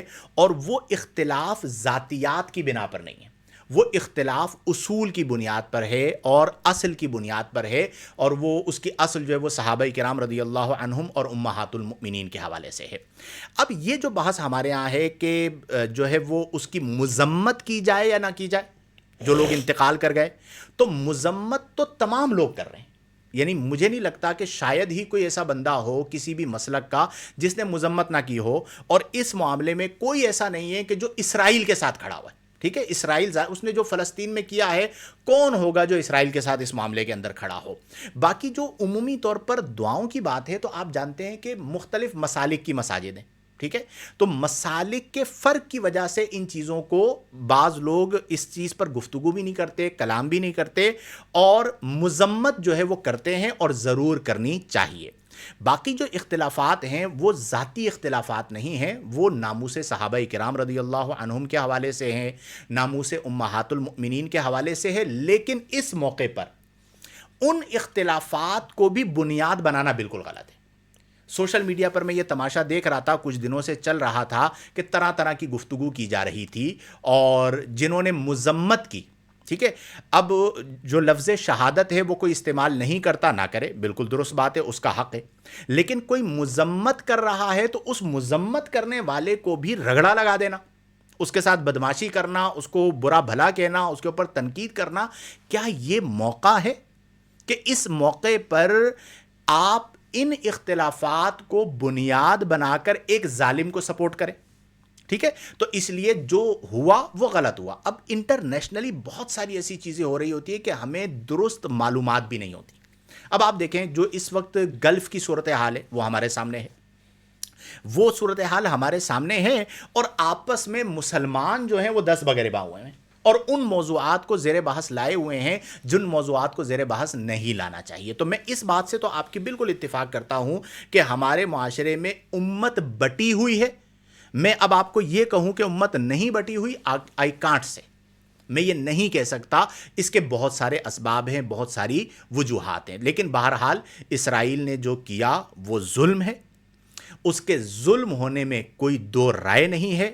اور اس طرح کسی بھی ملک میں آپ رجیم چینج کرنے کے لیے اس طرح کے اقدامات کریں گے تو اس کے الٹیمیٹ جو نقصانات ہوں گے، اس وقت آپ دیکھ لیجئے پوری دنیا میں یہ بات ہو رہی ہے کہ کہیں تیسری عالمی جنگ نہ چھڑ جائے. ٹھیک ہے، اور کس کس ملک کی رجیم کو چینج کریں گے. بہرحال ہمارے اپنے بہت سارے ایسے معاملات ہیں کہ جن کی بنا پر اس طرح کی چیزیں ہو رہی ہیں. جو ہمارے مسلم حکمران ہیں مسلم کنٹریز کے، وہ بھی جو حق ادا کرنا چاہیے اپنی اپنی حکومت کا یا اپنے منصب کا، وہ حق ادا نہیں کیا جا رہا. فلسطین کے اندر جو ظلم ہوا ہے وہ محتاج بیان نہیں ہے، نسلیں ختم ہو گئی. ابھی اس دن مجھے ایک رپورٹ میری نظروں سے گزری کہ جہاں پر پتہ نہیں کتنی ایک تعداد بیان کی گئی تھی کہ لوگوں کے اجسام جو ہے وہ محلول میں تبدیل ہو گئے. جسم ہی جو ہے وہ سلامتی کے ساتھ نہیں ملا. تو یہ ساری چیزیں ہیں کہ جو مظالم جو ہیں وہ اسرائیل کے ساتھ ہیں اور اسرائیل کی وجہ سے ہیں, اور یہ ساری چیزیں اس سبب سے ہو رہی ہیں. بہرحال میں آخر میں یہ ضرور کہوں گا کہ اللہ تعالی ہمارے احوال پر رحم فرمائے. اللہم آمین. ابھی ایک ویڈیو مجھے کسی نے بھیجی, رضا صاحب کے مصطفی صاحب کا خطاب ہے, کسی نے اس کا پورا پوسٹ مارٹم کر دیا ہمارے مکتبہ فکر سے. اب وہ کس پیرائے میں گفتگو کر رہے تھے اسے نظر انداز کر دیا گیا, اور آ کے اس کے اوپر پورا ایک جو ہے وہ کلپ تیار کر دیا کہ جی کیا آپ نظریاتی طور, بھائی کوئی نظریاتی طور پر سپورٹ نہیں کرتا. آپ سیاق و سباق تو سمجھا کہہ رہے ہیں کہ اس وقت دنیا میں چل رہا کیا ہوتا کیا ہے کہ چند ایسے لوگ ہوتے ہیں جن کا عجیب و غریب مزاج ہوتا ہے, اور یہ آ کے بیٹھ جاتے ہیں اور پھر اس طرح کی باتیں کرتے ہیں. تو اس لیے اختلافات اپنی جگہ پہ ڈنکے کی چوٹ پر کہ بھئی یہ ہمارا اختلاف ہے, لیکن اس وقت انٹرنیشنلی جو صورتحال ہے اس کو بھی آپ کو سمجھنا ضروری ہے. اس موقع پر کوئی بھی اسرائیل کو سپورٹ, اور پاکستان نے تو آفیشلی باقاعدہ اناؤنس کیا ہے کہ یہ جو حملہ کیا گیا ہے یہ بالکل غلط ہے, اس طرح نہیں ہونا چاہیے. اللہ تعالیٰ بس آپ یہ دعا کیا کیجئے کہ ہمارے احوال پر رحم فرمائے. اچھا جی, فوزیہ صدیقی صاحبہ ہیں. السلام علیکم مفتی صاحب, اگر ایک شخص نے ہمارے ساتھ برا کیا اور ہمیں دکھ دیا پر ہم اس سے دور نہیں ہو پاتے کیونکہ اس کا ملنا جلنا اکثر ہوتا ہے, ایسے لوگوں سے کیسے ڈیل کریں؟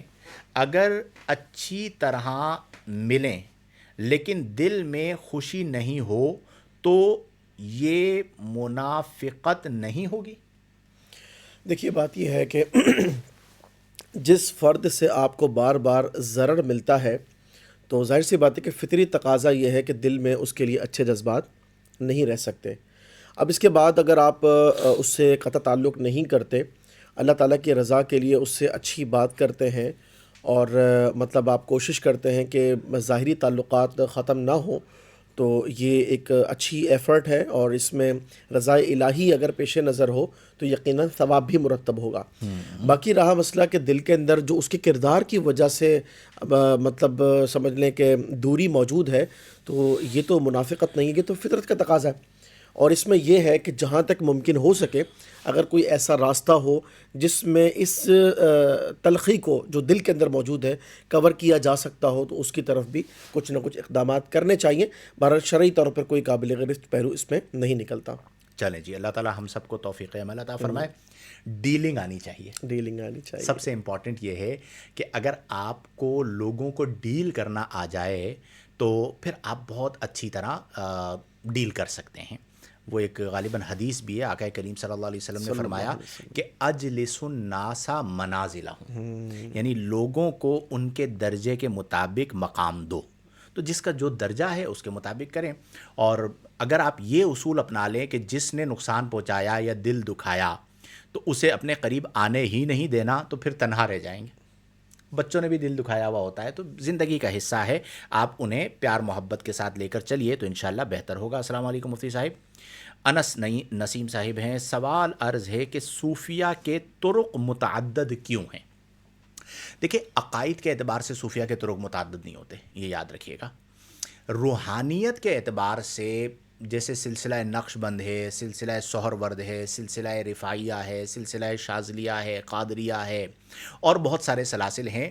ان کے جو سرخیل تھے یا اس سلسلے کے جو بانی افراد تھے, ان کے روحانی اپنے اپنے مشاہدات تھے. ان میں سے کسی نے ذکر خفی کو اختیار کیا, کسی نے ذکر جلی کو اختیار کیا, کسی نے مراقبہ پر بہت زور دیا, کسی نے مشاہدہ پر بہت زور دیا. تو یوں ان کے طریقے مختلف ہوئے. اسے آپ یوں کہہ سکتے ہیں کہ نہریں مختلف ہوئیں, یہ سب جا کر ایک ہی سمندر میں گرتی ہیں. تو یہ اختلاف کوئی نظریاتی اختلاف نہیں ہوتا, کوئی مطلب ایک دوسرے کو رد کر دینے والا اختلاف نہیں ہوتا, یہ روحانیت کے طریقوں کے اعتبار سے. تو اس اعتبار سے ان کے سلاسل یا ان کے طرق جو ہے وہ مختلف ہو گئے. نقش بندیوں کا اپنا طریقہ, سہروردیوں کا اپنا طریقہ, شاذلیوں کا اپنا طریقہ, لیکن شرع مطہرہ میں سب ایک طریق پر ہیں. ٹھیک ہے. عقائد کے اندر یہ جو ہم تقلید کی بحث بھی کرتے ہیں, تو تقلید جو ہے وہ عقائد میں نہیں ہوتی, تقلید مسائل میں ہوتی ہے. شرعی مسائل کے اندر تقلید ہوتی ہے, اور اس میں بھی اگر ایک یعنی جیسے مثال کے طور پر آپ امام اعظم کے مقلد ہیں, تو اس کا یہ مطلب نہیں کہ امام شافعی خطا پر ہے. اگر کوئی دلیل کے ساتھ امام شافعی کی تقلید کرتا ہے، یعنی وہ شوافع میں سے ہے، تو وہ رفع دین کرتا ہے، اس کا رفع دین کرنا حق، اور ہم ترک رفع دین کرتے ہیں، ہمارا ترک رفع دین کرنا حق۔ دونوں طرح کے ادلہ موجود ہیں۔ اب جیسے ہم روحانی طور پر قادری، لیکن حضرت حضور سیدنا شیخ عبد القادر جیلانی رضی اللہ تعالی عنہ فقہی طور پر حنبلی، ٹھیک ہے، اب وہ حنبلی ہونے کی بنا پر رفع دین کرتے تھے۔ اب کئی لوگ کہتے ہیں بھئی آپ لوگ قادری ہو تو رفع دین کیوں نہیں کرتے؟ بھائی ہم روحانیت میں قادری ہیں اور فقہ کے اندر ہم حنفی ہیں، تو وہ جو روحانی فیض ہے وہ حضور سیدنا شیخ عبد القادر جیلانی رضی اللہ عنہ سے حاصل ہو رہا ہے، تو اس کے بہت سارے اسباب تھے۔ مزید انشاءاللہ الجلیل پھر موقع ملا تو ہم اس پر گفتگو کریں گے۔ آخری ایک دو سوالات ہیں وہ شامل کر لیتے ہیں۔ نور ایمان صاحبہ ہیں بہن، سلام، جیسے آپ نے فرمایا کہ آپ خانقاہ بنا رہے ہیں، میں نے نہیں، آپ نے فرمایا تھا، چلے یہ آج کل ہمیں بھی ترغیب دے رہے ہیں خانقاہ بنانے کی، تو کیا آن لائن بھی کوئی صورت ہوگی دور والوں کے لیے؟ بتاؤ بھائی۔ فیض کے لیے آن لائن اور آن سائٹ کی کوئی کنڈیشن نہیں ہوتی۔ یس، سیدی غوث اعظم رضی اللہ تعالی عنہ کا مزار بغداد میں اور فیض دے کے الحمدللہ مل رہا ہے، تو اسی طریقے سے انشاءاللہ یہ سلسلے بھی ہوں گے، جو وظائف ہیں یا جو مطلب ایکٹیویٹیز ہیں، اور جہاں سے آپ یہ کہہ رہے ہیں دور والے، ہو سکتا ہے ایک مرکز وہاں پر بھی ہو۔ بالکل ایسا ہی ہے انشاءاللہ الجلیل۔ بس آپ لوگ یہ دعا کیا کریں کہ اللہ اخلاص کے ساتھ توفیق عمل عطا فرمائے۔ ارادہ انسان کرتا ہے، اور کوشش یہ ہونی چاہیے کہ ہم اپنی زندگی کے اندر اچھے انداز کے اندر خدمت دین کرنے میں کامیاب ہو جائیں۔ لیکن بہرحال آج اس بات کی ضرورت ہے کہ خانقاہوں کی نشأت ثانیہ ہو۔ اب جو پہلے خانقاہوں کا نظام ہوا کرتا تھا وہ آج ہمارے معاشرے میں بڑی بڑی خانقاہوں میں نظر نہیں آتا۔ صفائے قلب، اللہ کا ذکر، روحانیت، دروس روحانیت، مراقبہ، مشاہدہ وغیرہ وغیرہ، ان تمام چیزوں میں توجہ ہونی چاہیے۔ تو انشاءاللہ جب بھی توفیق ملے گی تو ہم اس پر گفتگو یا اس حوالے سے کوئی نہ کوئی اقدام کریں گے۔ مدثر فضلانی صاحب، السلام علیکم ورحمۃ اللہ وبرکاتہ۔ مفتی صاحب یہ شعر پڑھنا کیسا؟ یہ کون آیا کہ استقبال میں سب انبیاء اٹھے، نہ بیٹھے گا کوئی جب تک نہ بیٹھے گا کوئی جب تک نہ فاطمہ بیٹھے۔ شعر لکھنے میں انہوں نے غلطی کر دی ہے۔ دیکھیں یہ مجھے بالکل عوامی شعر لگ رہا ہے، کوئی مستند شعر نہیں ہے، اور حضرت سیدہ کائنات فاطمۃ الزہرا رضی اللہ تعالی عنہا کا مقام بہت بلند و بالا ہے، لیکن انبیاء کے بعد یہ یاد رکھیں کہ ہمارا یہ عقیدہ ہے کہ انبیاء کا مقام غیر نبی پر فائق ہے۔ تو ہمارے ہاں کسی بھی غیر نبی کو، چاہے وہ حضرت سیدہ کائنات کی ذات ہو، چاہے وہ سیدنا صدیق اکبر رضی اللہ عنہ کی ذات ہو، انہیں کسی نبی پر فوقیت نہیں دی جاتی۔ تو اب اس شعر کے اندر اس طرف اشارہ ہے، اور اسی طرح کے جو اشعار ہوتے ہیں وہ پھر فتنے اور تفرقے کا سبب بنتے ہیں۔ تو میرا مشورہ یہ ہے کہ اس کو بالکل بھی آپ نہ آگے بیان کریں اور نہ ہی جو ہے وہ اسے پڑھا جائے۔ ماریا بہن کا سوال ہے، درس نظامی کے استاد کو کیسا ہونا چاہیے؟ استاد بتائیے۔ بات یہ ہے کہ استاد کو کیسا ہونا چاہیے، اس کے تو بہت سارے اوصاف ہیں، لیکن اگر ایک استاد نیک سیرت ہو، اپنے علم کا مطلب علم اس کا پختہ ہو، اور جس فن کو وہ سکھا رہا ہے اپنی تمام تر صلاحیتوں کے ساتھ بہترین انداز میں وہ طلباء کو منتقل کرے، اور اس کے بعد اہتمام کرے کہ طلباء اس میں ایکسپرٹ ہو جائیں، وہ آگے سکھانے کی صلاحیت رکھتے ہوں، تو ایسا استاد اللہ کی نعمت ہے۔ بالکل ایسا ہی ہے، استاد کو استاد ہونا چاہیے، ٹھیک ہے۔ استاد ہونے کا مطلب کیا ہے کہ وہ واقعتاً مربی ہو، تربیت کرے، اور تربیت بھی ایسی کرے کہ پتہ چلے کہ فلاں کا تربیت یافتہ ہے۔ کیا بات ہے۔ آج کل ایسے لوگوں کی تھوڑی سی کمی ہو گئی ہے۔ ابھی ہم نے اس پہ بات کرنی تھی، بیچ میں میرے ذہن میں ایک بات آئی تھی، پھر بات کریں گے کہ یہ جو ہم رشتوں کی بات کر رہے ہیں، ایک رشتہ ہوتا ہے عقیدت کا رشتہ۔ اب استاد اور شاگرد کا جو رشتہ ہے یہ عقیدت کا رشتہ ہے، پیر اور مرید کا جو رشتہ ہے یہ عقیدت کا رشتہ ہے، اور المیہ یہ ہے کہ اس رشتے کو یعنی عقیدت کو بیچا جاتا ہے اور اس سے ناجائز فائدے اٹھائے جاتے ہیں۔ میرے پاس ایسے کیسز ہیں کہ جہاں پر درس نظامی کے استادوں نے اپنے شاگردوں کی عقیدت کا ناجائز فائدہ اٹھایا، اور ایک کیس ایسا ہے کہ جہاں پر درس نظامی کی معلمہ نے اپنی شاگردہ کو نفسیاتی بنا دیا، اللہ اکبر۔ ہاسپٹلائز کروا دیا ہے، یعنی اس کو اتنا عقیدت کی بنا پر ٹارچر کیا کہ وہ بیمار ہو کر اس کی جو شاگردہ تھی وہ ہاسپٹلائزڈ ہو گئی، موت کے منہ میں پہنچ گئی۔ کس کا غلط استعمال کیا؟ عقیدت کا، یعنی باقاعدہ بلیک میل کرنا وغیرہ وغیرہ۔ تو یہ استادی اور شاگردی کے معاملات میں بھی ہوتا ہے کہ بعض اوقات وہ جو عقیدت ہے اس عقیدت کا مس یوز کرتے ہیں، اور میں اس کو بالکل غلط سمجھتا ہوں کہ between teacher and student holy relationship, مقدس رشتہ ہے، تو آپ اس کے تقدس کو پامال نہ کریں، جانبین سے ہونا چاہیے۔ البتہ با اخلاق ہونا استاد کا، با کردار ہونا، راسخ العلم ہونا، براڈ مائنڈڈ ہونا، وسیع الظرف ہونا، وسیع القلب ہونا، صوفی باصفا ہونا، یہ وہ تمام شرائط ہیں یا یہ وہ تمام چیزیں ہیں جو استاد میں ہوں گی تو انشاءاللہ شاگردوں میں منتقل ہوں گی۔ اللہ تعالی ہم سب کو توفیق عمل عطا فرمائے۔ ارشد رضا عطاری صاحب، مفتی صاحب برائے کرم، عید کے بعد بھی مفتی عثمان صاحب اور مفتی معاذ صاحب کے ساتھ پروگرام ہونے چاہیے اگر ممکن ہو تو، انشاءاللہ الجلیل۔ میں نے یہ کہا بھی ہے، ہماری بات بھی ہوئی ہے کہ بعد عید ہم کوئی ایسا سلسلہ رکھیں گے کہ یا تو جو میں لائیو کرتا ہوں ہر منگل کو، رات کتنے بجے سے کتنے بجے تک کرتے تھے ہم لوگ؟ 10 سے 11 یا 11 سے 12؟ 10 سے 11 کرتے تھے نا، 10 سے 11 جو ہمارا لائیو ہوتا ہے اس میں ہم کوئی ایسا سیٹ اپ کر لیں، یا ونس ان اے ویک کوئی ہم ایسا پروگرام شروع کریں کہ جس میں یہ احباب بھی موجود ہوں اور ہم اس سلسلے کو غیر رمضان میں بھی شامل رکھیں۔ کچھ سوالات رہ گئے ہیں، انشاءاللہ الجلیل وقت مقررہ پر ان کے جوابات شامل کر لیے جائیں گے۔ واٹس ایپ پہ جو آپ سوالات بھیجتے ہیں، ایک کامنٹ شروع میں آیا تھا، ابھی میری نظروں سے ہٹ گیا کہ جی آپ واٹس ایپ پہ جوابات کیوں نہیں دیتے؟ تو مسئلہ یہ ہوتا ہے کہ دیکھیں واٹس ایپ کا پرابلم یہ ہے کہ وہ نمبر بہت عام ہے، 0310 والا، اتنے سوالات آئے ہوئے ہوتے ہیں کہ جب ہم اسے کھولتے ہیں نا تو 25-30 سوالات ایک ساتھ پھر آ جاتے ہیں، تو کئی سوالات تو نیچے چلے جاتے ہیں۔ اب وہ 1 بائی 1 ان کے جوابات دیے جا رہے ہوتے ہیں تو وہ کچھ ٹائم لگ جاتا ہے لیکن جواب ملتا ضرور ہے۔ تو آپ سوال ارسال کر دیا کیجئے اور وقت مقررہ پر اس کا جواب مل جائے گا، اور بالفرض نہ ملے تو غصہ کرنے کی کوئی حاجت نہیں ہے۔ سوال کرنا آپ کا رائٹ ہے، جواب دینا میرا رائٹ ہے، میں چاہوں جواب دوں، میں چاہوں جواب نہ دوں، کچھ وجوہات بھی ہوتی ہیں، لیکن عموماً کوشش یہ ہوتی ہے کہ کوئی ایمرجنسی مسئلہ ہے کہ جس کا جواب فوراً لازم ہے تو وہ فوراً دے دیا جاتا ہے، کچھ سوالات موقوف کر دیے جاتے ہیں، کچھ اب جیسے آج میں نے جو شروع میں سوالات شامل کیے یہ واٹس ایپ پہ میرے پاس آیا تھا، ربیع بھائی کے سوالات تھے، اور آج کون سی 13واں یا 14واں پروگرام ہے نا، اس میں جا کے یہ پروگرام میں یہ شامل ہوا، تو بعض اوقات اس طرح ہو جاتا ہے۔ خیر، اللہ تبارک و تعالی ہم تمام کو توفیق عمل عطا فرمائے۔ آج ہمارا موضوع رہا رشتوں کی اہمیت۔ جو احباب ہمارے ساتھ موجود رہے، اللہ تعالیٰ آپ تمام کو جزائے خیر عطا فرمائے، اور ہم سب کو اسی طرح معاشرے میں علم دین عام کرنے کی توفیق عطا فرمائے، مثبت سوچ عطا فرمائے، مثبت فکر عطا فرمائے، سچا سچا مسلمان بنائے، ظاہر اور باطن کی یکسانیت عطا فرمائے، وسعت ظرف عطا فرمائے، وسعت قلب عطا فرمائے، اور معاف کرنے والا بنائے۔ اور لب لبابی میں یعنی آج کی پوری گفتگو کا یہ بیان کروں گا کہ اپنی ذات کے لیے کبھی بدلہ نہ لیں، معاف کرنے والا بندہ بڑا ہوتا ہے۔